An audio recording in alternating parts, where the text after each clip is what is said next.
যুদ্ধ বন্ধ করতে রীতিমতো যেন দুয়ারে দুয়ারে ঘুরছে যুক্তরাষ্ট্র। পাকিস্তানে কিংবা তুরস্কে হতে পারে ইরান যুক্তরাষ্ট্র আলাপ। ইরানের উপর থাকা সমস্ত নিষেধাজ্ঞা তো তুলে নেবেই, পাশাপাশি বুশের কেন্দ্রে ইরানকে বেসামরিক পারমাণবিক শক্তি উন্নয়নে সহায়তার প্রস্তাব দিয়েছে আমেরিকা। কিন্তু ইরানের শর্ত পরিষ্কার, যুদ্ধ থামবে, তবে সেটা ইরানের শর্ত মেনেই।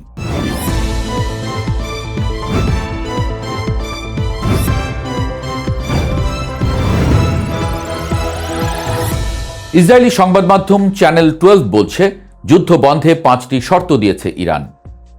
যুদ্ধ যেন আর কখনো শুরু না হয় সেটির শক্তিশালী নিশ্চয়তা দিতে হবে। 2, পশ্চিম এশিয়ায় থাকা যুক্তরাষ্ট্রের সব সামরিক ঘাঁটি বন্ধ করতে হবে। 3, যুদ্ধের কারণে ইরানের হওয়া সব ক্ষয়ক্ষতির জন্য যুক্তরাষ্ট্র ও ইসরায়েলকে পূর্ণ ক্ষতিপূরণ দিতে হবে।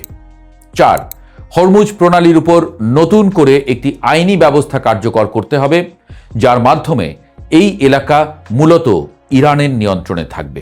5, ইরানের প্রতি বিদ্বেষমূলক সংবাদ মাধ্যম এর সঙ্গে জড়িত ব্যক্তিদের ইরানের হাতে তুলে দিতে হবে অথবা তাদের বিচারের আওতায় আনতে হবে। ট্রাম্পের পক্ষে ইরানের এসব শর্ত মানা কঠিনই। ট্রাম্পের দেওয়া 15 শর্তও ইরান মানবে বলে মনে হয় না। কিন্তু যুদ্ধ থামাতে যে পশ্চিম মরিয়া হয়ে গেছে সেটা পরিষ্কার। গত 28 ফেব্রুয়ারি যখন যুক্তরাষ্ট্র এবং ইসরায়েল একযোগে ইরানের উপরে হামলা শুরু করল, তখন হয়তো তাদের ধারণা ছিল যুদ্ধটা হবে সংক্ষিপ্ত। ইরানের সর্বোচ্চ নেতা আয়াতুল্লাহ আলী খামেনির মৃত্যু এবং পেন্টাগনের দাবি অনুযায়ী ইরানের 90% ক্ষেপণাস্ত্র সক্ষমতা ধ্বংস করে দেওয়ার পর ওয়াশিংটন হয়তো ভেবেছিল তেহরান এবার সাদা পতাকা উড়াবে। কিন্তু বাস্তবতা হলো যুদ্ধক্ষেত্র আর হোয়াইট হাউসের হিসাবের খাতা সবসময় এক অঙ্কে মেলে না। ডোনাল্ড ট্রাম্প মানুষটা বেশ চমকপ্রদ। তিনি একদিকে যেমন হুঙ্কার দেন, অন্যদিকে ব্যবসায়ী সুলভ মন নিয়ে চুক্তির টেবিলে বসতেও ভালোবাসেন। তিনি দাবি করেছেন ইরানের সাথে খুব ফলপ্রসূ আলোচনা চলছে, এমনকি ভাইস প্রেসিডেন্ট জেডি ভ্যান্স সহ শীর্ষ কর্মকর্তারা এই আলোচনায় যুক্ত আছেন বলেও জানিয়েছেন। কিন্তু মজার ব্যাপার হলো ইরানের নেতারা এই দাবি স্রেফ উড়িয়ে দিয়েছেন। তাদের ভাষায় আমেরিকা আসলে নিজের সাথেই নিজে আলোচনা করছে। তবে কূটনীতির পর্দায় যা দেখা যায় তার পেছনে অনেক কিছুই ঘটে।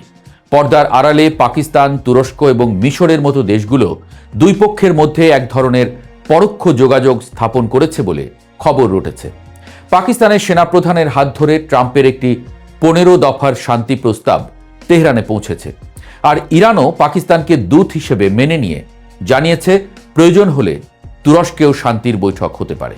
ট্রাম্পের পাঠানো সেই 15 দফার প্রস্তাবে আসলে কি আছে? শর্তগুলো বেশ দীর্ঘ, তবে এর মূল কথা হলো ইরানকে তার পারমাণবিক অস্ত্র তৈরির স্বপ্ন চিরতরে বিসর্জন দিতে হবে। প্রস্তাব অনুযায়ী প্রথম ধাপে 1 মাসের একটি যুদ্ধবিরতি কার্যকর হবে। এই সময়ের মধ্যে ইরানকে তাদের নাতাঞ্জ, ইস্পাহান এবং ফোর্দো পারমাণবিক স্থাপনাগুলো পুরোপুরি ধ্বংস করে ফেলতে হবে। দেশটিতে থাকা সমস্ত সমৃদ্ধ ইউরেনিয়াম আন্তর্জাতিক পরমাণু শক্তি সংস্থার হাতে তুলে দিতে হবে। এখানেই শেষ নয়, মধ্যপ্রাচ্যে ইরানের যেসব প্রক্সি বা মিত্র সশস্ত্র গোষ্ঠী রয়েছে তাদের অর্থায়ন ও অস্ত্র সরবরাহ বন্ধ করতে হবে। হরমুজ প্রণালী খুলে দিতে হবে আন্তর্জাতিক বাণিজ্যের জন্য।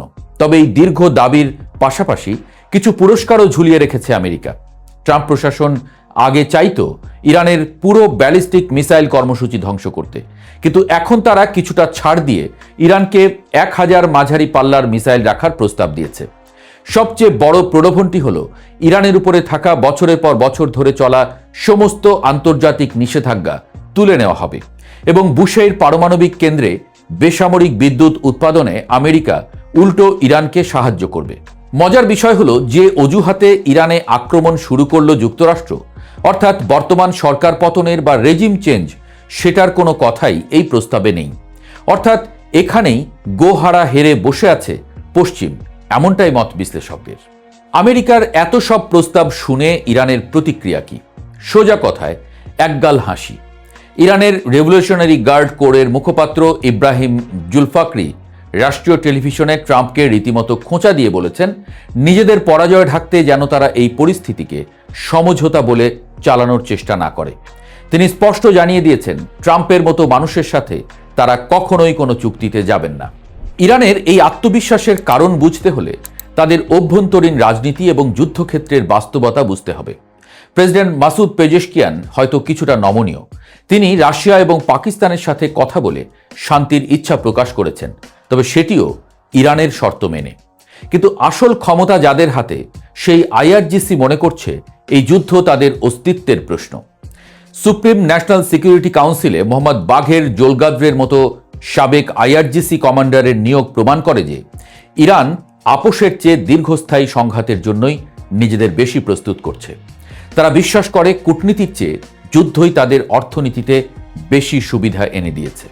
তো প্রশ্ন, ইরান কেন এত শক্ত অবস্থানে? হরমুজ প্রণালী আপনারা তো জানেনই, বিশ্বের মোট তেল রপ্তানির 1/5 এই পথ দিয়ে যায়। যুদ্ধের শুরুতেই ইরান এই পথ বন্ধ করে দেয়। এরপর থেকেই বিশ্ব অর্থনীতিতে রীতিমতো আগুন লেগেছে। আন্তর্জাতিক বাজারে অপরিশোধিত তেলের দাম $65 থেকে লাফিয়ে $100 ছাড়িয়ে গেছে। পরিস্থিতি এমন দাঁড়িয়েছে যে জ্বালানি সংকটে শ্রীলঙ্কাকে রাস্তার বাতি নেভাতে হয়েছে, আর ফিলিপাইনে জারি করতে হয়েছে জাতীয় জ্বালানি জরুরি অবস্থা। বাংলাদেশেও লেগেছে ঢেউ। ইরান খুব ভালো করেই জানে হরমুজ প্রণালীর এই নিয়ন্ত্রণ তাদের হাতে থাকা সবচেয়ে বড় ট্রাম্প কার্ড। এমনকি ইরানের ভেতরে এমন আলোচনাও চলছে যে বিশ্বের অন্যান্য জায়গার মতো হরমুজ প্রণালী পার হতে তারা বিভিন্ন দেশের জাহাজের উপরে কর বসাবে কিনা। যুক্তরাষ্ট্র এবং উপসাগরীয় দেশগুলোর জন্য এটি আক্ষরিক অর্থেই এক দুঃস্বপ্ন। কূটনীতিক টেবিল যখন সাজানোর চেষ্টা চলছে, তখন মাঠের চিত্র সম্পূর্ণ ভিন্ন। লেবাননে ইসরায়েলের হামলায় হাজার হাজার মানুষ হতাহত হচ্ছে। ইসরায়েল চাইছে লিটানি নদীর দক্ষিণ পর্যন্ত একটি নিরাপত্তা বলয় তৈরি করতে। অন্যদিকে ইরানও বসে নেই। পেন্টাগনের সমস্ত দাবি মিথ্যা প্রমাণ করে তারা নিখুঁত নিশানায় ইসরায়েলের ডিমোনা এবং আরাদ শহরে ব্যালিস্টিক মিসাইল হামলা চালিয়েছে। কাতারের গ্যাস ক্ষেত্রে হামলা চালিয়ে তারা বুঝিয়ে দিয়েছে উপসাগরীয় অঞ্চলে আমেরিকার মিত্ররাও নিরাপদ নয়। সৌদি আরবের রাস তানুরা এবং আবকাইকের মতো গুরুত্বপূর্ণ তেল স্থাপনাতেও ড্রোন এবং মিসাইল হামলা হয়েছে। পরিস্থিতি সামাল দিতে আমেরিকা মধ্যপ্রাচ্যে তাদের 82তম এয়ারবার্ন ডিভিশনের 3000 সেনা পাঠানোর প্রস্তুতি নিচ্ছে। পাঠিয়েছে মেরিন সেনা এবং রণতরী। কিন্তু ট্রাম্প নিজেও জানেন একটি দীর্ঘস্থায়ী যুদ্ধ আমেরিকার অর্থনীতি এবং আসন্ন মধ্যবর্তী নির্বাচনের জন্য কতটা ক্ষতিকর হতে পারে। এরই মধ্যে ট্রাম্পের জনপ্রিয়তায় ধস নেমেছে। বিশ্লেষকদের মতে দুই পক্ষের মধ্যে একটি চুক্তির সম্ভাবনা একেবারে উড়িয়ে দেওয়া যায় না, কারণ উভয় পক্ষের জন্য এই যুদ্ধের অর্থনৈতিক এবং মানবিক মূল্য অনেক বেশি। ইরানেও ইতোমধ্যে 1,500 মানুষের প্রাণহানি ঘটেছে, ক্ষয়ক্ষতি হয়েছে প্রচুর। কিন্তু মূল সমস্যা হলো আস্থার চরম অভাব। ইরান কিছুতেই আর ট্রাম্পদের বিশ্বাস করতে পারছে না, কারণ এর আগে আলোচনার মধ্যেই হামলা করে বসেছে তারা। বর্তমানে বল সত্যি ইরানের কোর্টে। তারা হয়তো কিছু বিষয়ে ছাড় দিতে রাজি হবে, কিন্তু হরমুজ প্রণালীর উপর নিয়ন্ত্রণ এবং নিজেদের সুরক্ষার গ্যারান্টি প্রশ্নে তারা এক চুলো ছাড়বে না। যুদ্ধ শেষ হোক বা না হোক, ইরান এই সংঘাতের মাধ্যমে মধ্যপ্রাচ্যের হিসাব নিকাশ চিরতরে বদলে দিতে চাইছে। এখন দেখার বিষয় ডোনাল্ড ট্রাম্প তার ডিল মেকিং জাদু বলে এই জটিল সমীকরণ মেলাতে পারেন কিনা, নাকি মধ্যপ্রাচ্য এক দীর্ঘ ও ক্লান্তিকর যুদ্ধের অন্ধকারে আরও তলিয়ে যাবে। তবে আমরা চাই যুদ্ধ বন্ধ হোক।